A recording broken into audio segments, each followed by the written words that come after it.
अद्भुत आर्किटेक्चर का नमूना, तकनीक का इस्तेमाल और स्पष्ट तौर पर एक झलक आपको अयोध्या एयरपोर्ट पर उतरते ही जितने भी यात्री हैं, तीर्थयात्री हैं, उनको भगवान राम की इस नगरी की अद्भुत झलक दिखाई देगी। समर्पित हो चुका है ये पहला फेज महर्षि वाल्मीकि इंटरनेशनल एयरपोर्ट अयोध्या से सीधे तौर पर पूरी दुनिया को जोड़ता हुआ। आज से ये शुरुआत अयोध्या के इतिहास में आज का दिन एक बड़ा मील का पत्थर, जब अयोध्या जुड़ चुकी है इंटरनेशनल एयरपोर्ट के जरिए समूची दुनिया से। आज तो केवल शुरुआत है, पहले फेज की शुरुआत है। अश्विनी मिश्र हमारे साथ जुड़ चुके हैं। अश्विनी, अब ये जो नई शुरुआत है विकास यात्रा की, जिसका पहला फेज, पहला चरण आज राष्ट्र को समर्पित किया गया, ये सिर्फ शुरुआत है। इसका विस्तार अनंत है और शायद एक नई विकास यात्रा पर भारत को, भारत की आध्यात्मिक चेतना को ये पूरी दुनिया तक लेकर के जाएगा। निश्चित तौर से अजय, हम यहाँ जरूर कहेंगे कि गोस्वामी तुलसीदास जी ने कहा था कि चलत विमान कोलाहल होए।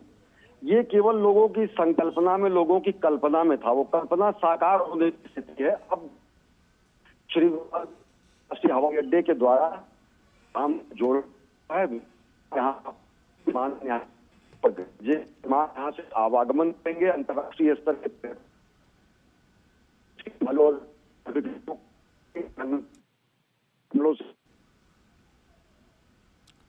अश्विनी, आपकी आवाज मिलने में हमें थोड़ी सी दिक्कत हो रही है, हम आपसे संपर्क फिर से करने का प्रयास करते हैं। लेकिन आपको पता है कि ये जो नया एयरपोर्ट है उत्तर भारत की नागर शैली में बनाया गया है। गुजरात के स्पेशल आर्किटेक्ट टीम के द्वारा इसका निर्माण किया गया है। अद्भुत संरचना इसकी, 7 शिखरों वाला ये एयरपोर्ट इस वक्त आप देख रहे हैं।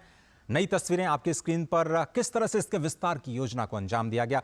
पहला फेज, दूसरा फेज कैसे 10 गुना बड़ा होगा, इसकी तैयारियां पूरी की जा चुकी हैं। नागरिक उड्डयन मंत्री इस वक्त प्रधानमंत्री को अवलोकन कराते हुए महर्षि वाल्मीकि अंतर्राष्ट्रीय हवाई अड्डे का एक नई शुरुआत अयोध्या के विकास यात्रा की आज दुनिया से जुड़ चुका है। इंटरनेशनल एयरपोर्ट के जरिए इंटरनेशनल एयरपोर्ट बनना इतने कम समय में, केवल 20 महीने में, अभी तक का एक record airport authority of India के लिए। लेकिन यह सिर्फ एक एयरपोर्ट नहीं है, भारत की सांस्कृतिक चेतना का केंद्र बिंदु भी है। अगर ऐसा कहा जाए तो गलत नहीं होगा।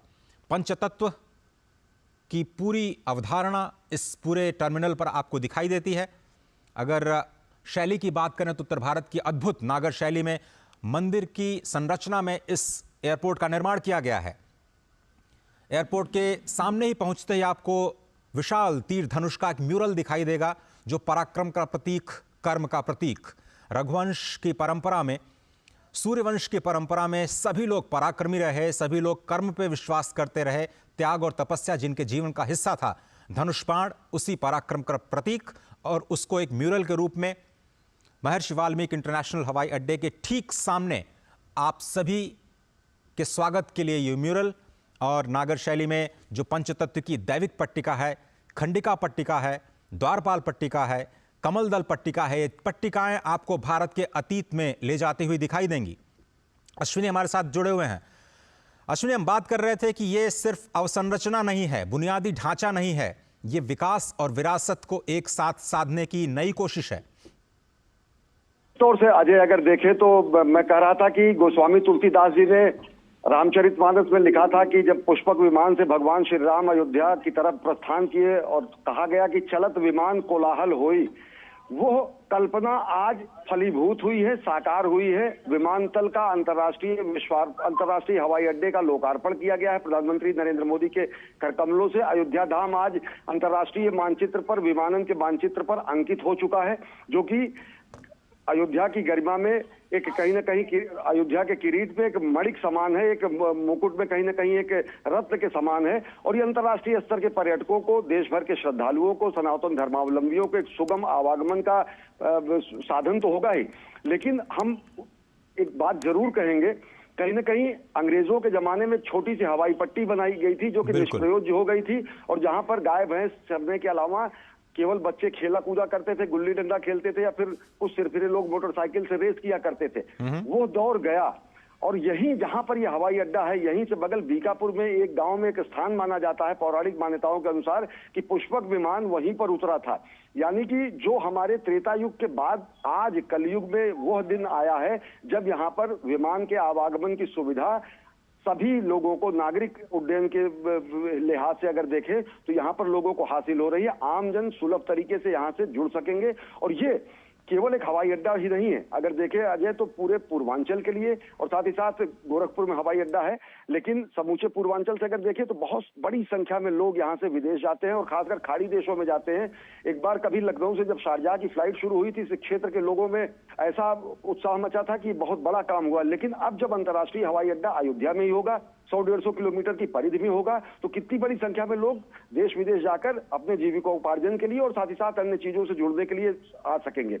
अयोध्या धाम के गौरव की पुनर्स्थापना में ये मददगार तो है ही, ये कहीं ना कहीं एक किरीट में कहीं ना कहीं शोभायमान तो है ही, लेकिन ये रोजगार के लिहाज से, स्वरोजगार के लिहाज से, आवागमन के लिहाज से, पूर्वांचल के क्षेत्र के विकास के लिहाज से ये बेहद मील का पत्थर साबित होगा तब जबकि लोग यहाँ पर जा सकेंगे। और सबसे बड़ी बात जो आपने कही कि इसका नागर शैली में किया गया जो अद्भुत वास्तु विन्यास है, वो ये बताता है कि किस तरीके से भगवान श्री राम से जुड़े प्रतीकों को लोग यहाँ पर पहुंचकर हृदयांगम कर सकेंगे, आत्मसात कर सकेंगे, देख सकेंगे, परिचित हो सकेंगे। बहुत सारे लोग जो कि कहानियों में, कथाओं में भगवान श्री राम के अलग अलग रूपों को देखते थे, दरो दीवार यहाँ की अगर अयोध्या का कण-कण भगवान श्री राम को अभिव्यंजित करेगा तो इस नए विमानतल श्री अंतर्राष्ट्रीय हवाई अड्डे, वाल्मीकि अंतर्राष्ट्रीय हवाई अड्डे का विमानतल भगवान श्री राम से जुड़े हुए कथानकों के एक एक प्रसंगों को कहीं ना कहीं चित्रित करेगा। तो निश्चित तौर से भगवान श्री राम के चाहे वो प्रसंग, चाहे वो शबरी से जुड़े प्रसंग हो, चाहे भगवान वाल्मीकि महान संत शिरोमणि वाल्मीकि द्वारा रामायण की रचना की हो, और सबसे बड़ी बात तो ये कि कार्यांजलि है ऐसे महापुरुषों को जो कहीं ना कहीं नेपथ्य में डाल दिए गए थे। आज अयोध्या का वैराग्य और वैधव्य दोनों कहीं ना कहीं समाप्त हुआ और नई विकसित सुसज्जित श्रृंगारित अयोध्या दुनिया के सामने आ रही है, जो स्पष्ट करती है कि किस तरीके से हमारे सांस्कृतिक गौरव की पुनर्स्थापना के साथ साथ अयोध्या की आध्यात्मिकता को सजोकर अयोध्या को नया आधुनिक कलेवर दिया जा रहा है। और उसी का प्रमाण है ये श्री वाल्मीकि अंतर्राष्ट्रीय विमानतल, जो इसका लोकार्पण प्रधानमंत्री नरेंद्र मोदी के कर कमलों से किया गया है, जो कि आवागमन के लिहाज से और सांस्कृतिक वैभव के लिहाज से दुनिया को चकित कर देने के लिए पर्याप्त है। अजय, बिल्कुल सही कहा आपने। और ये जो महर्षि वाल्मीकि अंतर्राष्ट्रीय हवाई अड्डा है, उसकी कुछ खासियतें मैं दर्शकों तक पहुंचा दूं। आर्किटेक्ट डिजाइन की बात करें तो इसको 4 स्टार रेटिंग दी गई है, one of the top ratings कही जा सकती है आर्किटेक्ट डिजाइन के लिए। ये पूरी की पूरी बिल्डिंग कार्बन न्यूट्रल है, यानी यहां पर जो तकनीक का इस्तेमाल किया गया है, प्रदूषण बिल्कुल जीरो के बराबर। जो लगातार जीरो वेस्ट की बात करते रहे हैं प्रधानमंत्री नरेंद्र मोदी, इस पूरी डिजाइन में, इस पूरे निर्माण में कार्बन न्यूट्रल रहने की कोशिश की गई, यानी प्रदूषण इससे पूरे निर्माण कार्य से बिल्कुल नहीं हुआ। पूरे 20 महीनों में इस बात का ख्याल रखा गया। जीआरसी जो कि ग्लास फाइबर रेनफोर्स कंक्रीट होता है, जो पत्थरों को रिप्लेस करता है। अगर आप पत्थरों को काट करके निर्माण करते हैं तो उसमें प्रदूषण की संभावना बहुत ज्यादा होती है। और आप जानते हैं दिल्ली जैसे महानगरों में निर्माण कार्य पर रोक इसलिए लगी क्योंकि जो इंडेक्स है पीएमआई को बहुत ज्यादा बढ़ जाता है निर्माण कार्यों से। लेकिन ये जो नई तकनीक है जिसको आप कहते हैं GRC glass fibre reinforce concrete, इसका इस्तेमाल करके आपको लुक तो पत्थरों का दिया गया, लेकिन इसको बिल्कुल प्रदूषण मुक्त रखा गया। इसको साथ ही साथ पूरी बिल्डिंग को ग्रीन बिल्डिंग के तौर पर विकसित किया गया। और फर्स्ट फेज जिस तरह से हम कह रहे हैं कि सेकंड फेज में इसको 10 गुना बढ़ाया जाएगा। कुछ तस्वीरें आप देख रहे हैं जिसका जिक्र अश्विनी जी ने भी किया कि संपूर्ण रामायण को यहां पर म्यूरल्स के जरिए दिखाने की जो कोशिश है, इसके साथ साथ मधुबनी पेंटिंग के जरिए ये जो सारी की सारी सांस्कृतिक विरासत है हमारी, पूरी दुनिया तक लोगों को पहुंचाने की, और एक नए कलेवर में जो ये बन करके तैयार हुआ है, जिसमें राम दरबार 3 फ्लोर पर बनाया गया है। मधुबनी पेंटिंग्स के जरिए राम विवाह की तस्वीरें पूरी दुनिया तक पहुंचाई जाएंगी। अश्विनी, 7 शिखरों पर ये पूरा का पूरा, 7 स्तंभों पर ये पूरा जो विमानपत्तन बनाया गया है, अंतर्राष्ट्रीय हवाई अड्डा, जो रामचरितमानस के 7 कांडों की ओर इशारा करते हैं, जिसका जिक्र आपने किया था। निश्चित तौर से, और अगर देखें तो एक धनुष के आकार की प्रतिकृति जो कि हमारे पुरुषार्थ का प्रतीक है, जो कि बताती है परित्राणाय साधुनाम विनाशाय च दुष्कृताम, या फिर जिसी को कहा जाता है कि परहेज सरस धर्म नहीं भाई, पर पीड़ा सम नहीं अधिमाई। जो कि हमारे समत्व का, हमारे ममत्व का, हमारे संस्कृति का पूरे दुनिया को बोध कराती है। भारत भारतीयता के सनातन धर्म के अनेक प्रसंगों को, अनेक प्रतीकों को, रामायण से जुड़े अनेक ऐसे प्रसंगों को यहाँ पर चित्रित किया गया है जो कि हमारी राष्ट्रीय वैभव के साथ साथ हमारी सांस्कृतिक वैभव को भी दुनिया के सामने पहुंचेंगे। चाहे वो धनुष यज्ञ में भगवान श्री राम के पहुंचकर धनुष को तोड़ने की बात हो, चाहे वो स्वयं पुष्पक विमान से समूचे रामादल को लेकर अयोध्या आगमन की बात हो, चाहे वो शबरी के जूठे बेर खाकर उनके आश्रम में पहुंचने की बात हो, चाहे वो भगवान विश्वेश्वर का रामेश्वर में जाकर पूजन करने की बात हो। ऐसे अनेक प्रसंग हैं जो कि भारत भारतीयता के प्रतीकों के साथ साथ हमारी संस्कृति के वैभव को स्थापित करते हैं, हमारे मनीषियों की सोच को स्थापित करते हैं और साथ ही साथ हमारे मनीषियों के साथ साथ एक सामाजिक समरसता का बोध कराते हैं। अगर शबरी के प्रसंग को देखें, केवट के प्रसंग को देखें, जहां पर केवट जो है भगवान को नाव की उतराई के लिए तैयार नहीं होते और वो कहते हैं कि हम आपको नाव में नहीं बैठाएंगे, चाहे वो अहिल्या उद्धार की बात करें, चाहे वो शबरी के जूठे बेर खाने की बात करें, तो भगवान श्री राम का व्यक्तित्व तो कहीं ना कहीं समत्व, ममत्व और विश्व बंधुत्व के लिए ऐसा समर्पित व्यक्तित्व था जो कि पुरुषोत्तम के रूप में पूरी दुनिया में जाना गया। और निश्चित तौर से मैं बार बार ये कहूंगा कि त्रेता युग के बाद आज वो क्षण आया है जब यहाँ पर विमान के कोलाहल सुनाई पड़ेंगे। चकित नजरों से हम लोग हवाई जहाज आते जाते अजय देखा करते थे, मैं उसी क्षेत्र से हूँ। अगर हवाई जहाज ऊपर से चला जाता था तो पूर्वांचल के बच्चे खड़े होकर कोई काम न करके नजदीक से जब जगुआर की शॉर्टेज कहीं ना कहीं गोरखपुर से होती थी, गोरखपुर वायुसेना अड्डे से जगुआर की शॉर्टेज होती थी, तो लोग चकित होकर देखते थे कि अरे जहाज आ गया, जहाज आता है।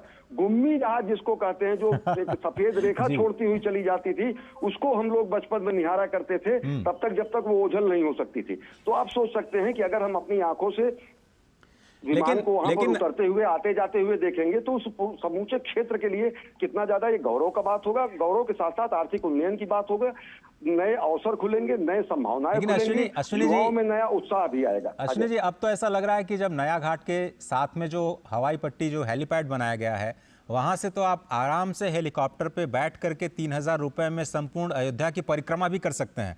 मतलब अब वहां तक हम पहुंच गए हैं। एयरपोर्ट तो बना ही है, लेकिन एयरपोर्ट के साथ साथ जो हेली टूरिज्म है और लगातार वहां पे बुकिंग आपको मिलेगी नहीं। इतनी ज़्यादा ज़बरदस्त उत्साह है लोगों में। जो आप जिक्र कर रहे थे कि बचपन में उड़ते हुए जहाज़ों को देख करके जो कौतूहल हुआ करता था, आज आम जनता की पहुंच में ये सारी सुविधाएं आ रही हैं। ये विकसित होते भारत की एक नई पहचान है, नए भारत की नई पहचान है। लेकिन फिर से मैं आप सभी को ये बताना चाहता हूं कि ये नया अंतर्राष्ट्रीय हवाई अड्डा जो कि अयोध्या में बनाया गया है, और अब तो 6 और या फिर ज़्यादा हवाई अड्डे, अंतर्राष्ट्रीय हवाई अड्डे उत्तर प्रदेश में हो चुके हैं। गोरखपुर का जिक्र अश्विनी जी ने किया, साथ ही काशी में नया हवाई अड्डा, साथ में आप प्रयागराज पहुंचिए, वहां से 80 किलोमीटर दूर एक और हवाई अड्डा, वहां से 200 किलोमीटर दूर करीब अयोध्या में फिर से एक नया हवाई अड्डा, लखनऊ वहां से 150-200 किलोमीटर 5वां, और अब तो एशिया के सबसे बड़े